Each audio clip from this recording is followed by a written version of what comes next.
ప్రజలు నాకు సబ్స్క్రైబ్ చేయండి. మళ్ళీ అడుగుతున్నాను, నేను సిగ్గు లేకుండా అడుగుతున్నాను, సబ్స్క్రైబ్ చేయండి చేయండి చేయండి. సో మొదటిగా వంశాల గురించి తెలుసుకుందాం. సో మొదటిగా వచ్చే వంశం ఏదంటే బానిస వంశం, తర్వాత ఖిల్జీ వంశం, తర్వాత తుగ్లక్ వంశం, తర్వాత సయ్యద్ వంశం, తర్వాత లోడి వంశం. సో ఇవి వరుసక్రమం అనమాట. మనకి ఎగ్జామ్లో వరుసక్రమం కూడా ఇంపార్టెంట్. ఓకే, ఏ వంశం తర్వాత ఎవరు పరిపాలించారు అనేసి రావడం అనేది జరుగుతుంది. అది ఇంపార్టెంట్, అందుకు మనం వరుసక్రమంలో నేర్చుకోవాలి. ఓకే, దీనికి కూడా ఏంటంటే బాకీ తీసుకుంది సలోని. ఓకే, మళ్ళీ చెప్తా చూడండి, రాసుకోండి. బాకీ తీసుకుంది సలోని.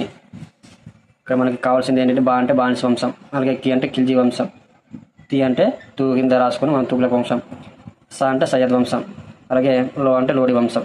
సో ఇది మీకు గుర్తుంది, ఇది మీకు అర్థమైంది అనుకుంటున్నాను. ఖచ్చితంగా నోట్ చేసుకోండి. ఈ వంశం యొక్క పరిపాలన కాలం అనేది కూడా ఇంపార్టెంట్, అవి అడుగుతాడు.